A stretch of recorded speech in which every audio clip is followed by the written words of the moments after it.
Magandang tanghaling po ay araw ng Biyernes, ika-27 ng Mayo, taong 2016. Narito mga balitang tinututukan sa Pilipinas at sa buong mundo. 166 na Certificate of Canvass posible nang mabuksang lahat ng NBOC ngayong araw.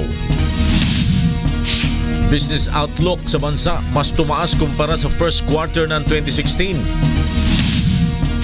22 patay sa diarrhea outbreak sa Zamboanga City. Speedboat lula ng mahigit 30 turista sa Thailand, lumubog, 2 patay. At 15 pounds na sanggol na sinasabing pinakamabigat sa buong mundo, isinilang sa India. Una sa ating mga balita ngayong tanghali.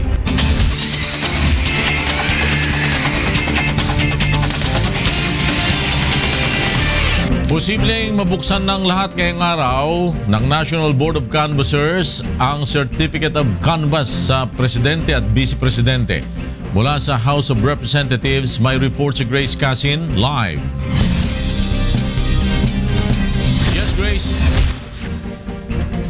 Yes, magandang tanghali sa floor. 118 COCs na nga ang napuksan ng Joint Canvassing Committee out of 166 COCs sa 2 araw pa lang ng canvassing dito sa House of Representatives. Kaya naman sa bilis ng bilangan niyan, posible ngayong araw ay mabuksan na nila ang lahat ng mga COCs para mabilang ang boto ng Presidente at ng Vice Presidente.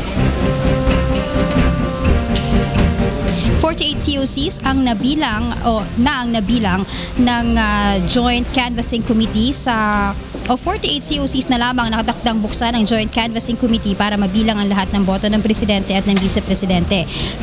Kagabi sa day 2 ng canvassing, 68 COCs na ang nabuksan ng Joint Canvassing Committee, subalit 4 dito ang nakitaan ng discrepancy.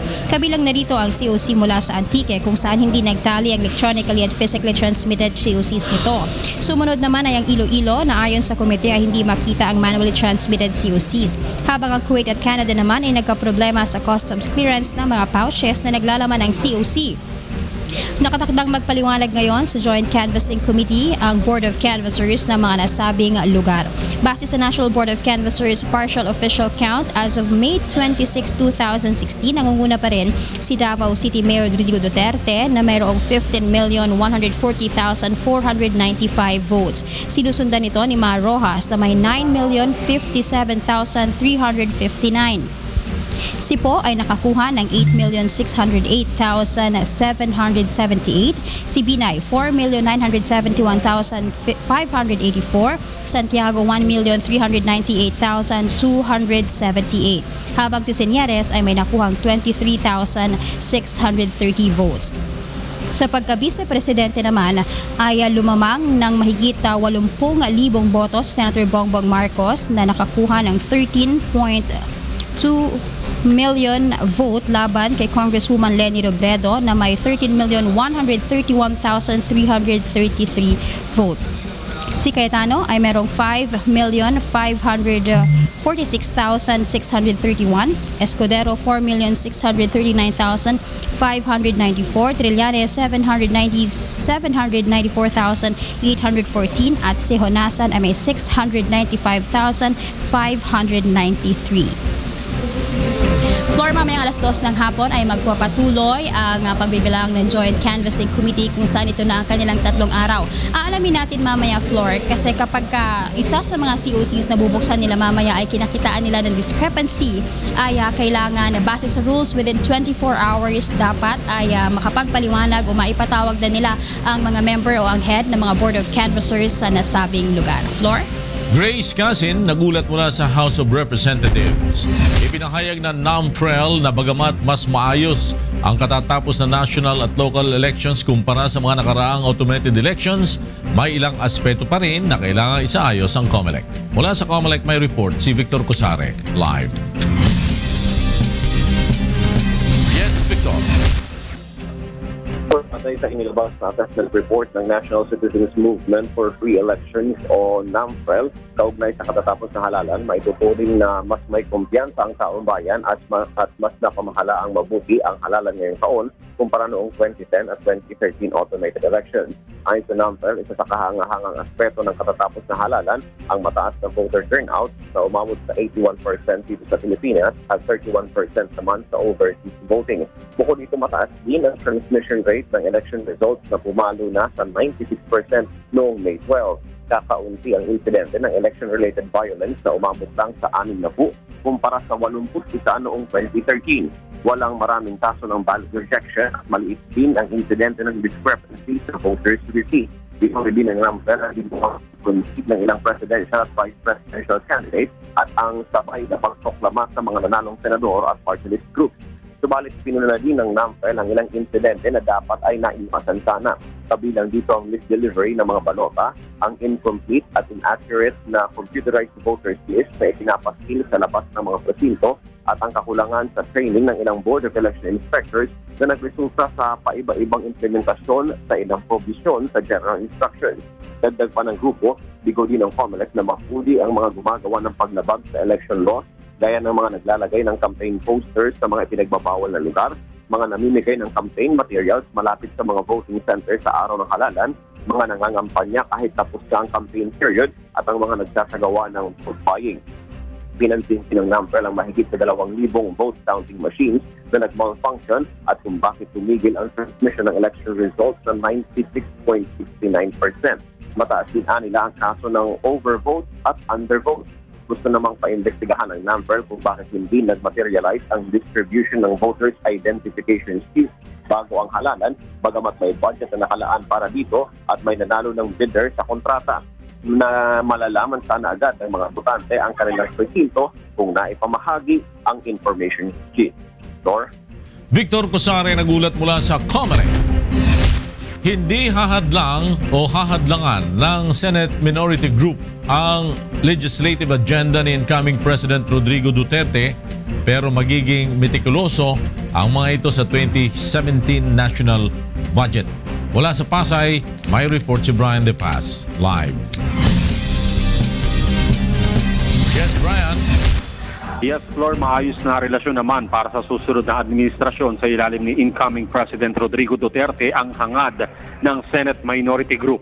Ito ang sinabi ni Senador Vicente Soto III, Assistant Minority Leader. Anya, hindi sila magiging hadlang sa mga nabanggit ni President-elect Duterte na legislative agenda. Halimbawa lang nito yung federalismo. Bukas sila na pag-aralan ng mga ito. Nais rin ng minorya na mapanatili ang integridad ng Senado pagpasok ng 17th Congress. Bilang minority group, asahan na magiging metikuloso sila sa budget ng gobyerno. Ayon sa senador, kailangan magkaroon ng reforma sa pondo ng pamahalaan upang matiyak na nakararating ito hanggang sa mga barangay kung saan direktang napakikinabangan ng taong bayan. Balik sa iyo, Flor. Brian De Paz nagulat mula sa Pasay City. Mas tumaas ang business outlook sa takbo na ekonomiya ng bansa ngayong second quarter kumpara sa unang quarter ng kasalukuyang taon. Mula sa Maynila may report si Rosalie Cos. Live. Yes, Rosalie. Magandang tanghali, Flor. Mula 41.9% naging 48.7% ang confidence index o business outlook sa ekonomiya ng bansa ayon sa pinakahuling survey ng Bangko Sentral ng Pilipinas. Ibig sabihin, mas tumaas ang tiwala ng mga may-ari ng negosyo at kumpanya sa ekonomiya ng Pilipinas. Kinuha ang survey nationwide mula April 1 hanggang May 17, 2016 sa 1,482 business respondents. Ayon sa ulat, ilan sa mga dahilan ng positibong pananaw ng mga negosyante ay ang paggastos para sa nakalipas na May 9 national elections, ang pagtaas ng bilang ng mga proyekto, pagtaas ng demand ngayong summer at pagdami ng mga turista, mababang inflation, stable interest rate at mataas na foreign investment. Ayon din kay Bangko Sentral ng Pilipinas Deputy Governor Diwa Gunigundo, maaaring nakaapekto rin ang resulta ng nakalipas na eleksyon kung saan si President-elect Rodrigo Duterte ang susunod na mamumuno ng bansa. Ang resulta rin ng survey ay nagpapakita ng tiwala ng business sector sa 8-point economic agenda ni Duterte. Kung tumaas man ang tiwala ng mga negosyante sa ekonomiya ng bansa sa ikalawang bahagi ng 2016, ayon sa Bangko Sentral ng Pilipinas, inaasahan naman ang bahagyang pagbabago nito sa third quarter ng taon dahil sa pagpasok ng tag-ulan, napipintong pagbubukas ng klase at pagtaas ng halaga ng langis sa merkado. Floor? Rosalie Coos, nagulat mula sa Maynila.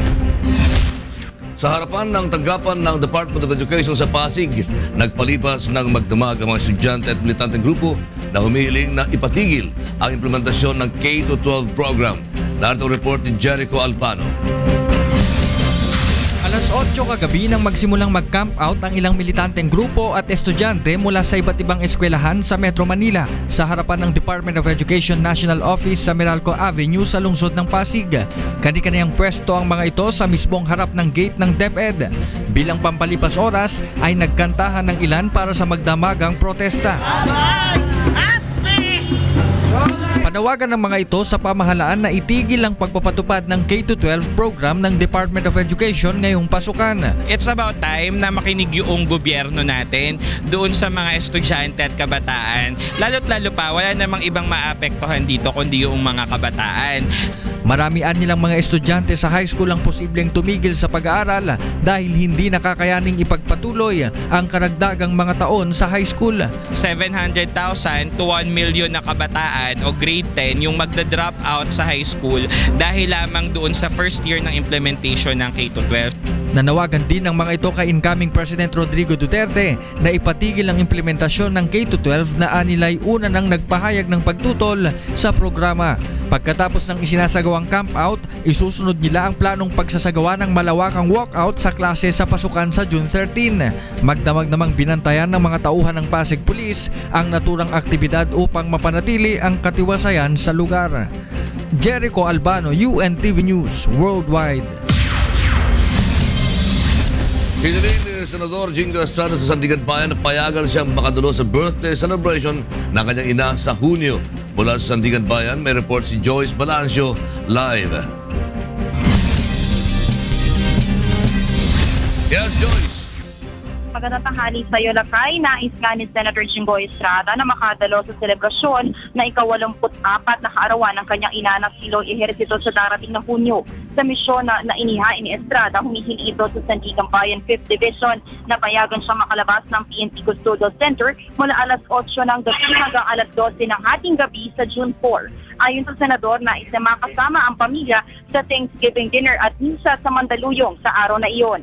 Aniya, taon-taon nilang ginagawa ang ganitong selebrasyon at hindi na anya niya nakakasama ang kanyang pamilya magmula ng hindi pahintulutan ng korte noong nakaraang taon. Nakikiusap din ang Senador na sana hindi itutuloy ng prosecution ang kanyang hiling at unawain na lang ang kanyang pagnanais makasama ang kanyang pamilya. Sa ngayon, wala pang desisyon sa Sandigan Bayan 5th Division dito. Maliban sa birthday Porto, humihiling din ang Senador na dumalo naman sa mga organisasyon ng Senado mula June 6 hanggang June 8. Pinabago ito ng Senador mula sa original na hiling na May 30 hanggang June 2. Sa ngayon, Lakay at pinag-aaralan pa ng Sandigan Bayan 5th Division kung may basehan pa itong mga motion ni Senator Jingo Estrada bago sila magdesisyon kung papayag pa sila dito o hindi. Lakay? Maraming salamat, Joyce Balancio, nag-ulat mula sa Sandigan Bayan. Nakansela ang hearing ngayong araw ng dating ministro ng Iglesia ni Cristo na si Lowell Menorca para sa kanyang application for refugee status sa Vancouver, Canada. Sa panayam ng UNTV kay Menorca, sumulat sa kanya kahapon ang Immigration and Refugee Board of Canada at ipinalam sa kanya na marami ang umapila na huwag aprubahan ang kanyang application. Karamihan umuno sa ayaw isang bigyan ng refugee status ay mga miyembro ng Iglesia ni Cristo sa Vancouver. Una na nabigyan ng conditional refugee status si Menorca sa Canada ng nakaraang buwan. Pinasinayaan ni outgoing President Benigno Aquino III ang rehabilitation project ng 3 tunnel ng Ipo Dam sa North Sagaray, Bulacan. Narito ang report ni Nestor Torres. Pinangunahan ni Pangulong Benigno Aquino III ang unveiling ceremony para sa pagtatayo ng Angat Water Transmission Improvement Project o AUTIP sa Ipo Dam sa North Sagaray, Bulacan. Ayon kay Pangulong Aquino, layunin ng proyekto na ayusin at pagtibayin ang 3 tunnel ng dam na 75 taon na rin ginagamit sa pagsusuplay ng tubig sa Metro Manila, Rizal, Bulacan at ilang bahagi ng Cavite. 3.3 billion pesos ang inilaang pondo para sa proyekto. Itatayo ang bagong tunnel number 4 mula sa Ipo hanggang Bicti, Norsagaray. May haba itong 6.4 kilometers at design capacity na 19 meters per second. Kaya nitong mag-supply ng 1,600 million liters ng tubig kada araw sa 14 na milyong consumers ng National Capital Region at kalapit lalawigan. Ngayong buwan, sisimula na ang detailed design at iba pang pre-construction activities para sa pagtatayo nito. Lahat naman ng ito, bahagi ng tinatawag nating Water Security Legacy Program para siguruhin ang malawakan, episyente at pangmatagalang serbisyo ng patubig. Sa pamamagitan ng proyekto, masisigurong maayos ang transmission ng raw water material at makakarating sa mga consumer ang malinis na supply ng tubig mula sa dam. Transmission line. So ito'y siguradong titiyak sa tuloy-tuloy na supply ng dependable, sustainable, and clean, safe water. Mula dito sa Bulacan, Nestor Torres, UNTV News, Worldwide.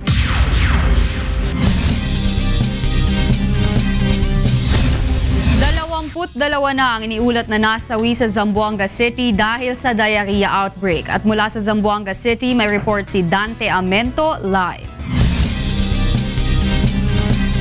Magandang tanghali sa iyo, Dante. Yes, Wayla, buenos tardes. Umabot na nga sa halos 3,000 ang naitalang kaso ng diarrhea dito sa Zamboanga City. Mula March 28 hanggang sa kasalukuyan batay sa ulat ng City Health Office. 22 na rin, Wayla, ang namatay na karamihan ay mga bata na may edad 5 taon pababa. Kaya nagdeklara na ng diarrhea outbreak ang Health Office.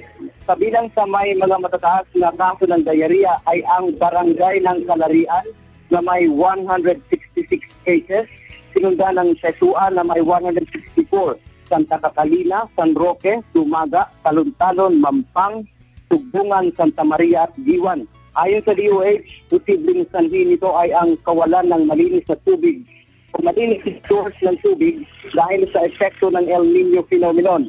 Karamihan sa mga pasyente ay umiinom ng tubig mula sa deep well na maaaring kontaminado ng bakterya. Posible rin umanong madadagdagan pa ang mga kaso sa pagpapit ng panahon ng tagulan. Kaya napaalala ng DOH sa publiko na tiyaking malinis ang tubig na iinumin o gagamitin sa pagluluto ng pagkain at pagbuhugas at kung maaari ay pakuluan ng ang tubig na hanggang 5 minuto bago gamitin. Pinayuhan rin ang mga magulang na bantayan ang kanilang mga anak lalo na sa mga maliliit na bata ngayong pasukan dahil posibleng bumili sila ng tubig sa mga tindahan na hindi naman tiyak kung malinis ang pinagkunan. Sinabi rin ng DOH na naglabas na sila ng 5 milyong pisong pondo para sa treatment ng mga pasyenteng nasa mga pampublikong ospital sa Zamboanga City. Magsasagawa rin ang Health Office ng Safe Water Training Strategic Planning Workshop sa darating na June 2 to 3. Samantala, iniulat rin ng DOH maging sa kalapit probinsya ng Sulu ay may napaulat rin mahigit 1,000 kaso ng diarrhea at 23 na ang namatay. At yan muna ang balita mula dito sa Zamboanga. Balik sa iyo, Wayla. Maraming salamat sa iyo, Dante Amento, mula dyan sa Zamboanga City. Samantala, nababahala na ang Iloilo Provincial Health Office sa pagtaas naman ng dengue cases sa Iloilo sa nakalipas na 5 buwan ng kasalukuyang taon. Naritong report ni Lalaine Moreno. Tumaas ang kaso ng dengue sa Iloilo Province sa kabila ng nararanasang matinding init at tagtuyot. Ang mga lamok na carrier ng dengue virus ay kalimitang nagbe-breed tuwing panahon ng tag-ulan at sa stagnant o mga naiipong tubig sa isang lugar. Kaya ikinaalarma ng Provincial Health Office ang pagtaas ng reported cases ng dengue na umabot na ng 794 mula January hanggang May 7, 2016. 3 naman ang nasawi na pawang mga menor de edad. Mas mataas ito kumpara sa naitalang 249 na kaso sa kaparehong buwan noong 2015. Kabilang sa mga lugar na may mataas na kaso ng dengue ay ang Santa Barbara, Calinog at Oton. All municipalities and one city here in the province of Iloilo ay meron ng mga kaso ng dengue. So walang isang munisipyo na wala. Ayon kay Provincial Health Officer Dr. Maria Socorro Quinion, maaaring dumami ang dengue-carrying mosquitoes dahil namugad ang mga ito sa inimbak na mga tubig sa mga tahanan sa kasagsagan ng tagtuyot. Walang adequate supply. So ang tendency, they would stock more water in their containers and they sometimes forget to cover it. So that becomes breeding places na of the lamok.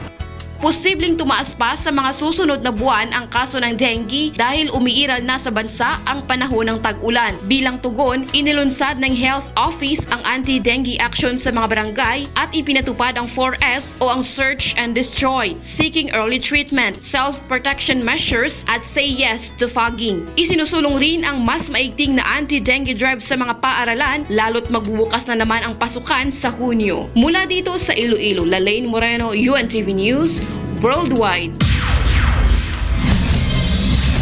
At yan po ang ating health news ngayong tanghali. Magbabalik akong muli mamaya para sa iba pang balita. Balik sa inyo, Flor at Lakay. Magbabalik ang UNTV News. Sa pagpapatuloy ng UNTV News, alamin natin ang latest sa lagay ng panahon ngayong maghapon mula kay Ray Pelayo. Ray! Magandang tanghali po sa ating mga kasambahay. Patungo na po ng China itong low pressure area na nasa West Philippine Sea. At kanina po nga alas 11 ng umaga, ito namataan po ng Pag-asa sa layong 970 kilometers sa may kanluran po ng Itbayat, Batanes. At wala pa rin po itong direktang epekto sa ating bansa, pero hinihila po nito itong habagat o yung southwest monsoon, pero may mga ilang lugar pa po sa ating bansa na naapektuhan nitong habagat. Partikular ng area po ng Palawan, makakaranas po dyan ng mahina hanggang sa katamtamang pag-ulan. Ang Metro Manila at nalabing bahagi ng Luzon, ngayon po ang Visayas and Mindanao area, expect naman po natin meron pa rin pong mga isolated rain showers and thunderstorms, lalo na po mamayang hapon o kaya po mamayang gabi. So far ang ating weekend, na-expect po ng Pag-asa na maaaring may improvement po sa lagay ng panahon, pero next week ay maaaring bumalik itong pag-iral ng habagat habang ito pong LPA ay papunta po dyan sa may area po ng China. Wala pong bagyo na namataan ng Pag-asa na makaka-apekto sa ating bansa. Yan ang ating ulat panahon. Balik sa inyo sa studio. Maraming salamat sa Ray Pelayo, nagulat mula sa Pag-asa DOST. Ipatutupad ng Iloilo Government ang rainwater harvesting system na naglalayong makatulong sa mga mamamayan kung may water shortage sa panahon ng tagtuyot. Narito ang report ni Lalaine Moreno. Ginhawa para sa mga residente sa probinsya ng Iloilo ang pagpasok ng tag-ulan matapos ang ilang buwan ding panahon ng tagtuyot. 7 bayan ang nagdeklara ng state of calamity kabilang ng Dueñas, Santa Barbara, Calinog, Estancia, Dingle, Bingawan at Megao dahil sa kakulangan sa supply ng tubig. Sa kabila ng madalas na pag-ulan ay hindi pa rin nareresolba ang water shortage, kaya isinusulong ng ilang ahensya ng pamahalaan katuwang ang United States Agency International Development o USAID ang pagpapatupad ng rainwater harvesting system. Ito ay isang uri ng pagsahod at pag-iimbak ng tubig ulan gamit ang iba't ibang vessels gaya ng collapsible rubber tanks. Mainam ito sa mga masisikip na lugar dahil maaaring ilagay sa ilalim ng bahay o sa pader ang mga tangke ng tubig. Portable at maaari itong ibiyahe. Maaari ding maglagay ng rain barrel at gutter downspout sa mga bahay upang makaipon ng 50 to 100 gallons ng ulan. May dalawang sistema ang rainwater harvesting, ang dry at wet system. Sa dry system, ilalagay sa bubong ang collection type upang maipon ang malaking volume ng tubig diretso sa tangki, habang sa wet system naman ay nakalagay sa underground ang collection pipe na nakakonekta sa multiple downspouts at mga gutter. Kapag napuno ng tubig ang underground piping ay dadalo ito sa vertical pipes na nakaugnay naman sa tangke na nasa labas ng bahay. May small farm reservoir system din ito kung saan maaaring kolektahin ang tubig ulan at runoff water papunta sa tubigan o pool. May small water impounding system rin kung saan ilalagay sa isang konkretong storage tank ang may ipong tubig. Diba, may gutter naman yung mga bahay natin tsaka may downspout. Whether drum ang ating container or cistern, that will be a lot less water out there in the streets na floodlands that we have water that we can use during the dry months. Why not get it from the rain? Libre nga yan di ba? Kung susundin ito ng bawat tahanan ay bababa ang volume ng tubig na kailangang kunin mula sa mga dam o water districts. Maiiwasan din ang soil erosion at pagbaha dahil hindi na masasaturate ng tubig ang lupa. Bababa rin ng 50 to 60% ang bill sa tubig ng consumer at may maiipon ring tubig sa mga watershed para sa panahon ng tagtuyot.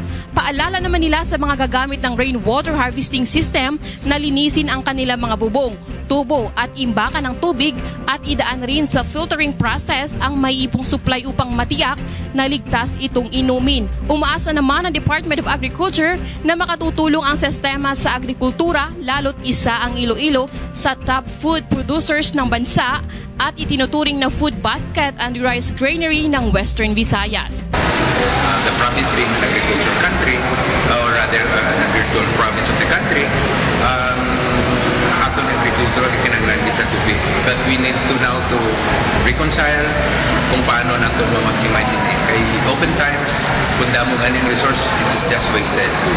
Mula dito sa Iloilo, Lalaine Moreno, UNTV News, Worldwide. Kinansila na ng Land Transportation Office o LTO ang lisensya ng jeepney driver na inireklamo ng sexual harassment. Mula sa Taguig, may report si Mon Hocson, live. Mon. Matapos matanggap ang rekomendasyon ng LTFRB ay agad kinansila ng LTO ang lisensya ni Emmanuel Hanopol Escalona, ang jeepney driver na inireklamo ng sexual harassment. Ayon kay LTO Chief Roberto Cabrera, may kapangyarihan ng LTO na magsuspindi ng lisensya hanggang 70 araw. Subalit matapos mapanood ang video na nagtrending sa social networking site ay walang duda na marapat kansilahin ang lisensya ng naturang driver. Ayon kay Cabrera, hindi dapat pahintulutan na makapagmaneho ang ganong uri ng mga tao. Bukod sa kasong sexual harassment, sari-saring paglabag rin na nakita ng LTO. Labag sa Joint Administrative Order o JAW na ang isang public utility driver ay nagmamaneho na nakasando lamang at naka-short. Aminado ang LTO, nakakaunti lamang ang kanilang mga tauhan kung kaya't malaking tulong para sa kanila ang pagpo-post ng mga tao sa kanilang reklamo sa social media. Subalit hiling ng LTO na mas maganda pa rin kung mayroong video ang kanilang mga reklamo. Nagpadala na rin ng show cause order ang LTFRB sa may-ari ng sasakyan kasama ang driver upang humarap sa pagdinig na gagawin sa opisina ng LTFRB sa May 30. Flor? Mon Hocson, nagulat mula sa Taguig City. Dapat na magpaliwanag ang Southern Police District sa sinasabing failure of intelligence sa rave party sa Pasay City na ikinasawi ng 5 tao. Mula sa Camp Crame may report si Lea Ilagan, live. Yes, Lea. Magandang tanghali sa iyo, Flor. Nasa Southern Police District ngayon ang responsibilidad para magpaliwanag hinggil sa nangyaring insidente sa rave party sa Mall of Asia noong Sabado. Ito ay matapos na sabihin ni incoming President Rodrigo Duterte na nagkaroon ng failure of intelligence sa hanay ng PNP kaya't naipuslit ang droga sa loob ng concert ground sa Mall of Asia. Ayon kay PNP PIO Police Chief Superintendent Wilben Mayor, bukod sa sakop ng Southern Police District ang pinagdausan ng concert party, dapat ding malaman kung ano ang napagkasunduan sa pagitan nila at ng event organizer tungkol sa seguridad. Hindi pa rin kasi malinaw kung bit-bit na ng mga party-goer ang sinasabing gamot na ininom ng mga ito kung sa loob na ng venue ito nabili. Gate pa ni Mayor, dapat ay may mga pulis sa loob ng venue at hindi sa perimeter lamang upang maiwasan ang katulad na insidente. Balik sa iyo, Floor. Lea Ilagan, nagulat mula sa Camp Crame. Naialis na kanina ang bumagsak na crane mula sa isang ginagawang building sa Makati City kahapon. Mula sa Makati, may report si Darlene Basingan, live. Yes, Darlene. Yes, Floor, naialis na nga kaninang alas 4 ng madaling araw ang crane na tumumba mula sa isang construction site sa Salcedo Village, Makati City. Mag-aalas 8 nga kahapon nang tumumba ang crane at nadamay pa ang 5 poste ng Meralco na nakapaligid dito. 2 naman ang nasugatan dahil sa nangyari. Ayon sa Enforcement Division ng Makati Buildings Office, nagkaroon ng mass platform failure ang naturang crane. Kasalukuyan pa niya itong iniimbestigahan ang sanhi ng mass platform platform failure at sa ngayon hindi pa nila masabi kung ano ang dahilan nito, kung ang dahilan ba nito ay human error o may nagmalfunction na parte ng crane. Inaantay pa nila ang report ng investigasyon mula naman sa panig ng construction company na AM Oreta at developer ng itatayo sanang building doon sa area. At yan muna ang latest mula dito sa Makati City. Balik sa Flor. Arlene Basingan, nagulat mula sa Makati City. Tinulungan ng migrante ang ilang mga Filipino workers na naapektuhan ng wildfire sa Fort McMurray sa Canada. Narito ang report ni Jeffrey Cruz. Nagsagawa ng libreng assistance program ang Migrante Canada upang matulungan ang ilan nating mga kababayan na naging biktima ng wildfire sa Fort McMurray. Kabilang sa ibinigay na tulong ng migrante ang libreng konsultasyon sa pag-aayos ng kanilang work status sa Canada, renewal ng visa at work status evaluation. Pati papers ko, lahat nga natunog, bali passport at work permit lang ang na-save ko. Kaya ito nagtatry ako kung paano gagawin ko para makapag-apply ako ng permanent residence. So ito nga, yung migrante Edmonton, Canada, isa sila sa nilapitan namin. At yun nga, isa-isa kami tinatanong at nasasagot naman nila yung mga katanungan namin. Isa rin sa mga advokasya ng migrante ay isulong ang policy changes na makakatulong sa mga foreign worker na humanap ng pansamantalang mapapasukan. Ang isang itinutulak natin dito sa mga naapektuhan ay bigyan man lang ng temporary open work permit ang ating mga kababayan, lalo na yung mga apektado na handa namang magtrabaho. Sa ngayon ay patuloy na isinusulong ng Migrante Canada ang mga programang makakatulong sa mga kababayan nating foreign worker. At umaasa sila ng karagdagang konsiderasyon sa gobyerno upang manatili pa sila naghahanap buhay sa matagal na panahon. Mula dito sa Edmonton, Canada, Jeff Cos, UNTV News, Worldwide.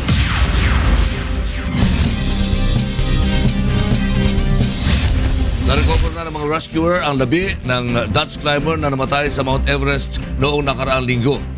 Naabot ng biktimang si Eric Arnold ang 8,850 meter summit sa South Col noong Biyernes, ngunit namatay ito dahil sa altitude sickness. Dinadaman ng team ng climbers ang bangkay ng biktima sa Camp 2 kung saan siya kinuha ng mga rescuers at dinala sa isang morgue sa Kathmandu, Nepal.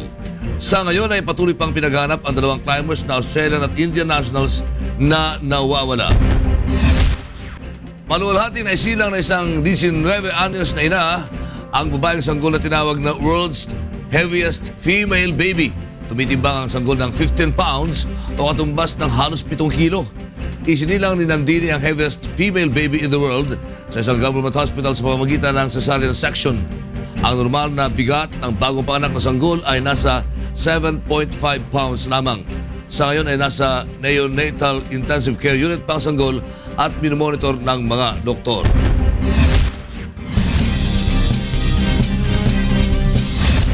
Nagsagawa ng dredging at clearing operations sa ilang flood-prone areas sa Balanga, Bataan bilang paghahanda sa pagpasok ng tag-ulan. Sa Nueva Ecija, ang pagtatayo ng dam ang nakikitang solusyon sa problema ng pagbaha sa probinsya. Narito ang report ni Grace Doctolero. Umuulan o may dumaang bagyo sa bansa, isa ang lalawigan ng Nueva Ecija sa mga lugar na matinding binabaha. Noong nakaraang taon, libo-libong residente ang lumikas matapos malubog sa baha ang nasa 89 na barangay dahil sa walang tigil na pag-ulan. Bilang solusyon, isinusulong ang pagtatayo ng dam sa bayan ng Gabaldon bukod pa sa panukalang flood control projects. So pag nagawa natin ang dam, ang Gabaldon, na siyang pipigil o sasalo ng tubig galing sa bundok, yan ay masusolusyon natin. Hindi sapat ang flood control kung hindi natin masusolusyonan ang puno. Makatutulong rin ang dam upang mabigyan ng supply ng tubig ang mga sakahan sa Nueva Ecija na tinaguriang rice granary ng bansa. Samantala sa bahagi naman ng Balanga, Bataan ay pinaghahandaan na rin ang posibleng pagbaha dulot ng madalas na pag-ulan. Isa ang lungsod sa mga binabaha sa lalawigan tuwing lumalakas ang hanging habagat o kaya ay may dumaang bagyo sa Central Luzon. Ang isa po sa aming gagawin ay magkakaroon po kami ng mga paglilinis ng mga ilog at magsisimula na rin po yung mga pagtitrim ng ating mga puno dito sa lungsod ng Balanga. Inaayos na rin ang mga kable ng kuryente upang huwag itong agad masira kapag malakas ang hangin. Nanawagan rin sila sa mga residente na bumuo ng sariling emergency kit at sumunod sa abiso ng evacuation kapag masama ang lagay ng panahon. Kasama ang Bataan News Team, Grace Doctolero, UNTV News Worldwide.